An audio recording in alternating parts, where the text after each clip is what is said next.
nimuhorane umukama.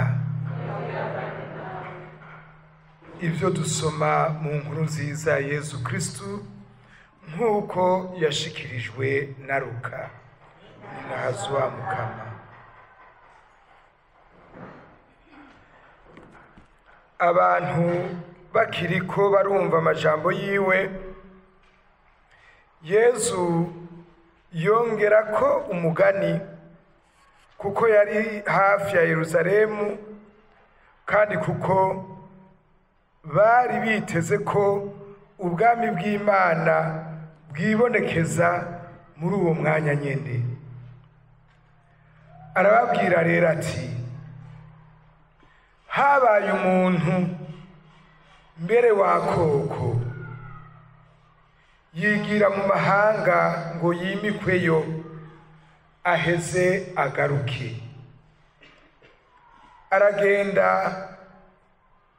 abanza kwakura 10 mu basuku biwe, abaha amahera 10 yitwa mina, ati muraba murayacuruza gushika ngarutse. Mugabo abiwabo buno muntu baramwanka, niko kumukwirikiza intumwa bati, ntidushaka ko uyu muntu atugaba. Ntibitevye noneho arahindukira aza ari umwami. Ashitse ahamagara babasuku yasigarana ya mahera ngo arabe ingene bari bayacuruje. Uwa mbere arengutse avuga ati, mukama, imina yawe yungutsemwo izindi mina 10.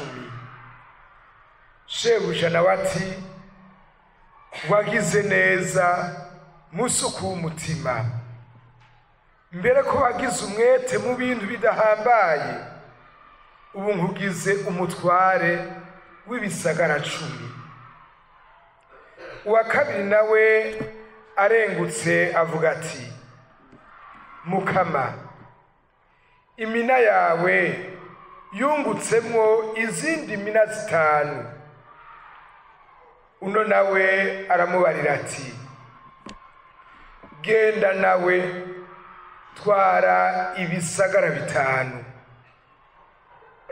Uwundi nawe arengutse avuga ati, mukama, ngiyi imina yawe nayibitse itekeye mu kiremo, kuko nagutinye, nzi yuko uri umuntu w'umuhambazi, abikuza ivyo atabikije, akimbura ivyo atarimye. Uruwundi ati, none uritsinze musuku mubi, waruzi yuko ndi umuntu w'umuhambazi, mbikuza ivyo ntabikije, nkimbura ivyo ntarimye.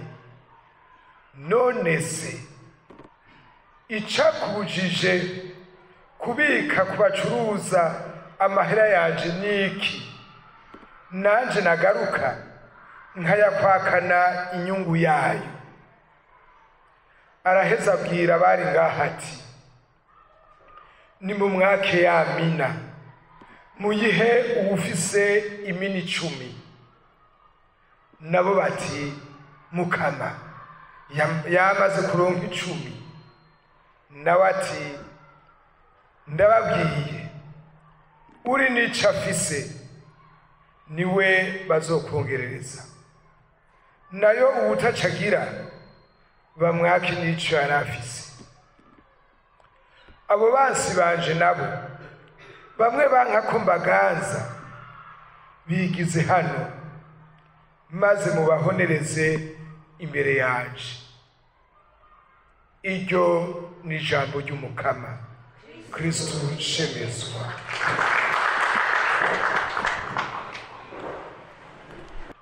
Urorereye iki? Singamburukira umwami ngo ngambararire ivyashinzwe n'ibwirizwa Musa yahawe na basokuru. Bavukanyi bakundwa b'Imana, mu kwakira no kuzirikana iri jambo ry'Imana dushikirijwe uyu munsi, turizirikana twerekeza ku ijambo ryo kuzigama ibanga, tugahagararira ukwemera, tugahagararira ico twaraganiye Imana, tugashingira intahe ico twemera tudatirigana, naho ikiguzi co gutanga bwoba ari ubuzima bwacu nyene. Ivyo tubizirikana dushingiye ubwa mbere ku gisuma ca mbere dushikirijwe cavuye mu gitabo c'abapfiriye Israeli. Duhera kwihweza uyu musore amaze guhanurwa na nyina wiwe, yahagaze imbere y'umwami uwashobora kumuhamba kandi yatahiye kumuhamba, akamubwira adatinya ati, urorereye iki? Singamburukira umwami ngo ngambararire ivyashinzwe n'ibwirizwa Musa yahaye basokuru. Avuze ijambo ry'ubutwari ririmwo ukwemera, ririmwo kurinda, ririmwo guha ikibanza ca mbere Imana. Muri aya majambo turabona ko ico yakiriye kiva ku Mana, acemera akacemanga adahiga imanga. Ico yakiriye gihagaze ku kwemera, nta kintu na kimwe ashobora kukiguza na gatoyi. Twavyumvise, uwo mwami ntaco atakoze kugira ngo aciye kuri nyina amuhendahende, amwemerere ko azotwara, amwemerere ko azotunga, ariko ivyo vyose amwemerera abiravye nk'ubusa, ntaco bivuze, ntaco bimaze. Si ivyo vyonyene, n'ubuzima bwiwe nyene agira ati ntaco bwabusigura mu gihe noca kwibwirizwa ry'Imana. Ubu rero ubwa mbere baratwigishije, natwe tworaba mu buzima bwacu aho umwe wese ageze. Umwe wese arashobora gusanga yarigeze kugendera mu buhemu, ntahagararire ukwemera, ntahagararire ico yaraganiye Imana, ntahagararire ico yavuze imbere y'Imana. Umaze kuraba ico coba carashitse muri kahise kawe, urashobora no kuraba uti mbega nabitumwe niki? Icatumye mpemuka cabaye igiki? Ushobora gusanga cari ikintu kigarukira kuvyo ngaha kw'isi gusa. Bimwe dushikira ubu, ejo bikaba vyagiye. Uyu munsi ariko ucuba wa munsi wakenge kagarutse, akahugira uti, kamwe kakubwira uti gati, nta na kimwe kuva ubu cotuma mpemukira Imana ngo ndayigararize, ngo ndenge ibwirizwa ryayo. Vyabi bintu ntaco ntwara umutima ngo ngararize Imana ngo ndenge ibwirizwa ryayo. Baba bantu ntawe noreka ngo andengere, ansinde ku buryo ngararize Imana kubera we. Aha ni hamwe umuntu ashikagira ati, notuma mbura byose hako mbura Imana yaje, n'ubuzima nyene ngashaka nkabubura. None bavukanye, aha natwe tumenye ico duhagararira mu buzima bwacu, ico dutegerezwa gukingira muri twebwe n'umutima wacu wose, n'urupfu tukarurinda nyene, ariko tukaguma turi mu Mana. Ico duhagararira n'ukuguma turi mu Mana turi mu bunywanyi bwayo, ivyo tukabigira imbere y'uwari we wese mu gihugu icarico cose uko vyomera kose. Aho n'ubwa mbere twigishijwe n'uyu musore. Ariko ubwa kabiri turigishwa n'uyu nyina w'umwana yafashije abana biwe kurinda rugabo bakemera urupfu nyene hakubagarariza Imana. Uyu muvyeyi tumuvuge ko ari umuvyeyi w'ibanga, azi icarico ubuvyeyi, amenya ko ubuvyeyi bukomoka ku Mana, ko none n'abana biwe atahandi ashobora kubarera aberekeza atari ku Mana. Tumurabe ingene ateye. Hako abana biwe boba ibihemu, agira ati notuma ndababura abana. Hako mubi bihemu, nkazobabona murabahagararije Imana, aho noba mfuye na jewe. Nobabona mwapfuye mugapfira mu Mana, hako mubi ibihemu kuri inosi. Aha natwe twohakura icigwa. Yaba umuvyeyi bwite n'ufise ako karanga k'ubuvyeyi muri we, kubera umuhamagaro, kubera ibanga afise mu bandi, twese turahamagariwe gufasha abo dufise kububasha bose kuzigama ibanga ribagumiza ku Mana n'umutima wacu wose. Umuvyeyi mu rugo akamenya yuko atayindi ntumbero yoha igikorwa ciwe c'ubuvyeyi atari kugarurira abana biwe ku Mana no kubagumiza muri yo. Turamenyereye ubu dushira umwidegemvyo imbere, n'umwidegemvyo w'abana, n'umwidegemvyo wo guhitamwo. Hariho umwidegemvyo tudafise. Ntitushobora kuvuga ngo guhitamwo Imana canke kuyireka n'umwidegemvyo wacu. Imana icitubwira kandi kidukiza nuko ariyo duhitamwo yonyene. Muri ivyo nta kuvuga ngo n'umwidegemvyo, kuko ivyo ukabishamwo umwidegemvyo uzobwiye mu rupfu. Ni naco gituma kuri ico muvyeyi nawe ufise akaranga k'ubuvyeyi, kubera ico uri mu bantu, ntukagire ngo umuntu azihitiramwo Imana canke areke. Mubwire ico ahitamwo, atuma vyanka wabimweretse, wabimubwiye kandi ushimitse. Nta kindi ciza tuzoha abo twibarutse canke abo dufise kububasha atari ukubagarurira ku Mana. Naho tuzoba tufise ico tubamariye, naho tuzoba tuberetse ko koko tubabereye abavyeyi. Muri uwo muvyeyi turahigira kandi ica gatatu. Nawe nyene yahavuye yemera arapfa. Yaremeye arapfa.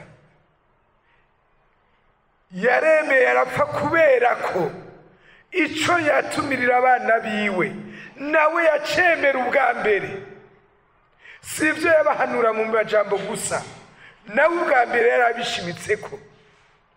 Natwe ico duhanura abandi, ico twigisha abandi, ico dukeburamwo abandi, kibe ico dufise ku mutima natwe ubwa mbere. Ico rero kirahambaye gose. Jewe ndibaza ntakeka ko uyu muvyeyi ndamwite mweranda, impanuro yahaye abana biwe zafashe gose kubera ubucuti afitaniye n'Imana. Natwe tumenye ko inzira yuko tugarurira abandi ku Mana kandi tukabagumiza muri yo, n'ubwa mbere ubwacu kuri twebwe kuba turi mu Mana, kuko nanone ni Imana iheze ikirangurira ivyayo muri twebwe. None no ngaho nkoreshe ijambo ry'igifaransa. Ivyo tubwira abandi, ivyo twotumirira abandi bibereye bikwiye twebwe ubwacu tube tubifisemo une conviction profonde udafise iyo conviction profonde uzovuga mugaba amajambo uvuga ashobora kuba umuyaga. None rero ijambo riremereye ry'ukuri ry'inguvu ritanga ubuzima riva ku mutima wegereye Imana. Ni naco gituma ubwacu nk'abavyeyi umwe wese avyumve ku ruhara rwiwe bidusaba kubanza gukomera ubwacu mu Mana niho ibindi biheza bigakurikira. Niba tubwira abandi ngo bavive la fidelite, nuko natwe ubwacu dutumirirwa kuba fidele muri byose, niho biheza bigafata. Aha rero niryo n'ijambo twokumva muri kino gisomwa. None kugira turinde dushika kuri urwo rugero, inguvu ziva hehe? Ziva hehe izo nguvu? Kuri aba bapfiriye Israeli, inguvu zava ku kwemera ko inyuma y'ubuzima bwo ngaha hari ubundi buzima. Mwana emera upfe kuko Imana izokwakira mu bundi buzima. Natwe ivyo byose tuzobikora twumva yuko bishimitse tudatinya, kuko twemera kandi twizigiye bwa buzima budahera, ubuzima bwemejwe mu rupfu n'izuka bya Yezu Kristu. Aho tuzokura kurinda, aho tuzokura ubutwari ni mu rupfu n'izuka bya Yezu Kristu. None no ngaho twikomeze gose muri urwo rupfu n'izuka bya Yezu Kristu, niho hava ubutwari kugira ngo twemere byose, turinde byose, kugira ngo dushobore guheba byose n'ubuzima bwacu nyene. Nuko tuba dufise muri twebwe ubukomezi buva mu izuka rya Yezu Kristu. Uwizuye mu bapfuye nitwemera tugapfa kubwiwe azotuzurira ubuzima. Hanyuma tukamenya ko ubuzima bwo ngaha atagaciro karekare bufise mu gihe butugururiwe ubuzima budahera. Turavyibuka tuvuga mu ijoro rya Pasika, tubura inkuru nziza y'izuka, aho tugira tuti mbega ivuka ryacu ryari kutumarira iki iyo tudahigwa tugacungurwa? Naho rero hava ubutwari kurangamira Yezu Kristu, kwemera igikorwa ciwe muri twebwe, kwemera kandi ko tunywanye nawe mu rupfu tuzozukana nawe.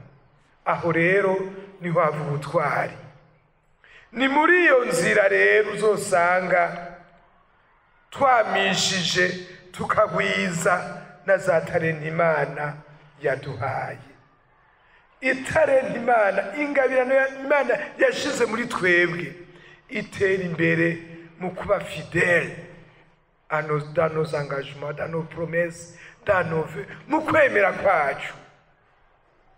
Italenti Imana yaduhaye zitera imbere mu kwemera ko itugaba ikatuganza kandi ikaba ari itugeza. Ni ukuvuga yuko rero inzira y'ubuzigamabanga, inzira yo guhagararira ukwemera, niyo nzira yo guteza imbere bwa buzima Imana yashize muri twebwe. None rero bavukanye, ivyo byose tuvyinjiremo n'umutima wacu wose, dufise kwa kwizigira kudatetereza gutuma tuvuga tuti, twabivuze twitabiriza izaburi ngo umunsi urizina nzobona ubuninahazo bwawe Mukama. Umunsi urizina nzobona ubuninahazo bwawe Mukama. Iri jambo rigaca ryakigwa na rimwe tubwira Bikira Mariya tuti nzojiwe mu ijuru, nzoja kumubona. None bizoba vyatubariye iki hamwe tworangiza ubuzima bwo ngaha kw'isi tuburangirije kutabona Imana? Tuzoba twahomvye. None rero dusabe mu gusozera dukurikiza izaburi tuti umwe wese yumve ko ari igisabisho ciwe. Unzigame nk'imbonero y'ijisho, unkingira ikibaba, nanje nzokwihweza inyonga zawe mu butungane, nikanguye naho nzohozagazwa no kukubona mu maso. Amen.